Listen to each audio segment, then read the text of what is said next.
청교도들이 아메리카 대륙에 도착했을 때가 겨울이어서 심한 추위와 영양실조 등의 고통을 겪었습니다. 첫 겨울나기를 하면서 총 102명 가운데 44명이나 죽었고 나머지 사람들도 질병에 시달려야 했습니다. 이런 극심한 어려움을 겪던 청교도들을 도와준 존재는 바로 아메리카 대륙의 원주민들이었습니다. 원주민들은 어려운 처지에 처한 청교도들에게 옥수수 같은 곡물을 가져다 주었고 농사 짓는 법도 가르쳐 주었습니다. 원주민들의 도움으로 다음 해인 1621년 청교도들은 풍성한 곡식을 추수할 수 있었습니다.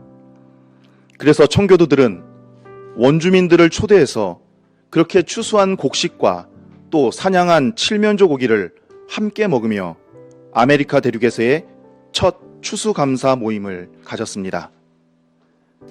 그런데 청교도들은 원주민들의 땅이 탐나기 시작했습니다. 원주민들의 노동력이 탐나기 시작했습니다.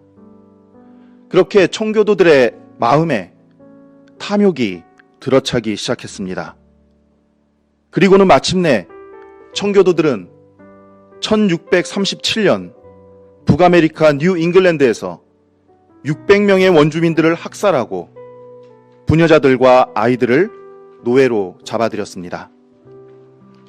그리고는 이렇게 고백했습니다. 생육하고 번성하라 하신 주님, 우리에게 주신 새로운 땅에 어둠은 물러가고 주님의 빛 찬란히 비춰 주십시오. 주님을 찬양합니다.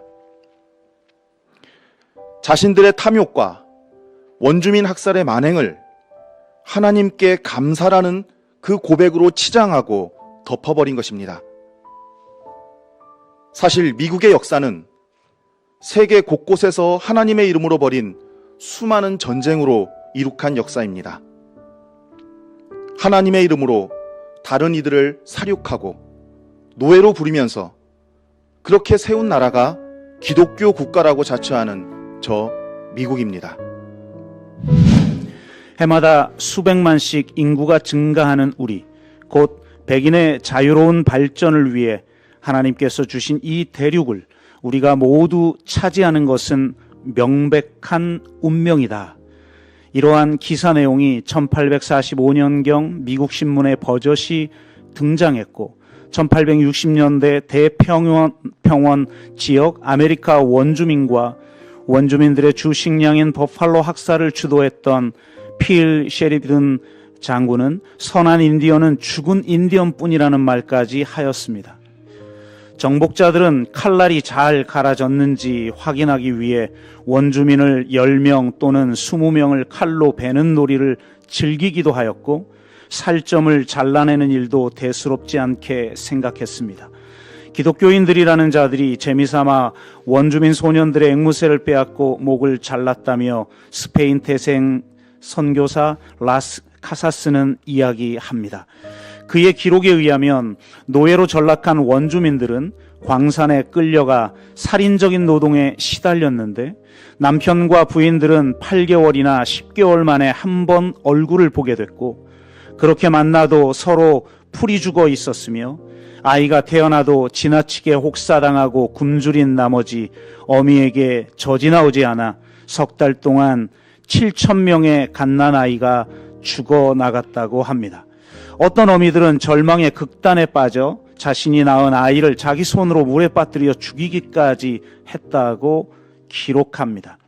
또한 원주민 피쿼트족 대량 학살 사건에 대한 존 메이슨의 기록에 의하면 청교도들은 자신들과 적대적인 원주민 마을에 방화를 일삼았는데 불을 피해 집 밖으로 뛰쳐나온 원주민들을 칼로 난도질했고 도끼질에 온몸이 갈갈이 찢어졌으며 불길 속에서 원주민들이 튀겨지고 피가 냇물을 이루어 불이 꺼지는 광경을 차마 눈뜨고 보기 힘들 정도였다고 증언합니다. 그리고 그들은 자신들에게 승리를 안겨주고 적들의 땅을 수중에 넣도록 도와주신 하나님께 감사의 기도를 드렸다고 합니다. 이 사건에 대해 청교도 신학자 카튼 메서는 피코트족의 600여 영혼이 지옥의 나락으로 떨어졌다고까지 말했습니다. 원주민들은 자신들의 삶의 터전에서 쫓겨나게 되자 강력한 저항을 하였습니다. 그러나 기독교인들을 위시한 유럽인들은 신식 무기와 강력한 화력으로 원주민들의 마을을 불태우고 임산부와 어린이까지 학살하는 잔악한 학살을 자행했습니다. 가까스로 생존한 원주민들은 지정된 인디언 보호구역으로 강제 이주를 당했고 백인들은 온갖 차별과 모욕적인 정책으로 이들을 말살시켰습니다. 새벽녘 팔순 어머니가 흐느끼신다.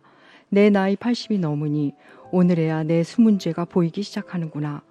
거리에서 리어커 노점상을 하다 잡혀온 내 처지를 아는 단속반들이 나를 많이 봐주고 공사판 십장들이 몸 약한 나를 많이 배려해주고 파출부 일자리도 나는 끊이지 않았느니라.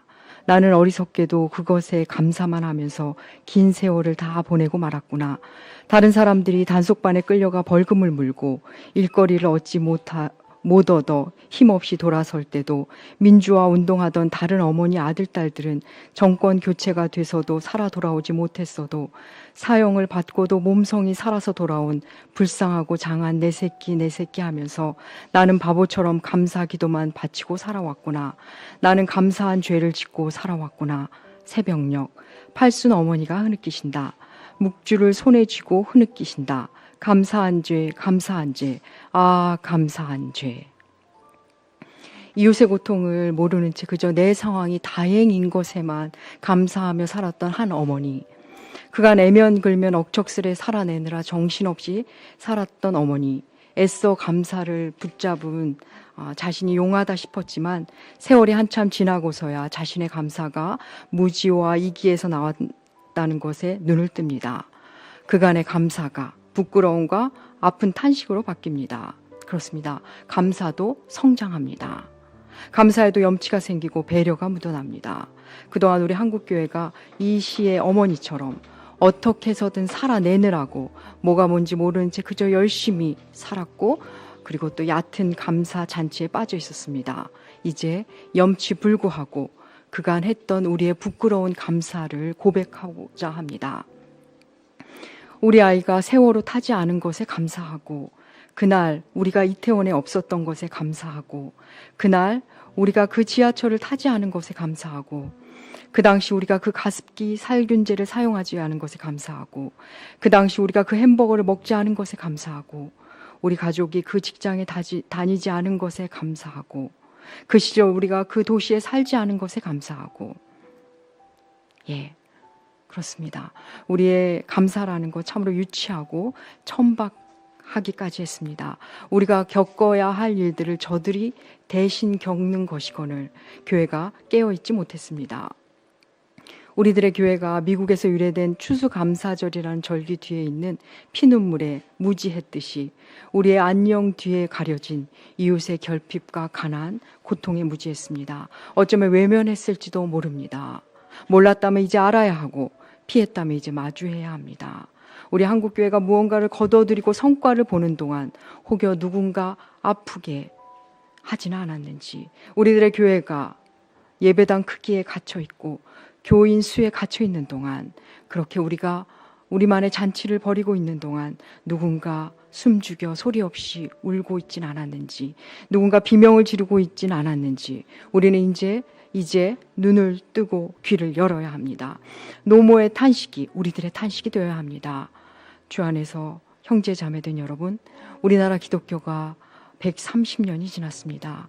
버릴 것은 버리고 잃은 것은 찾아야 합니다. 하나님이 아파하시는 현장에, 예수께서 눈물 흘리시는 그 현장에 우리들의 교회가 있어야 합니다.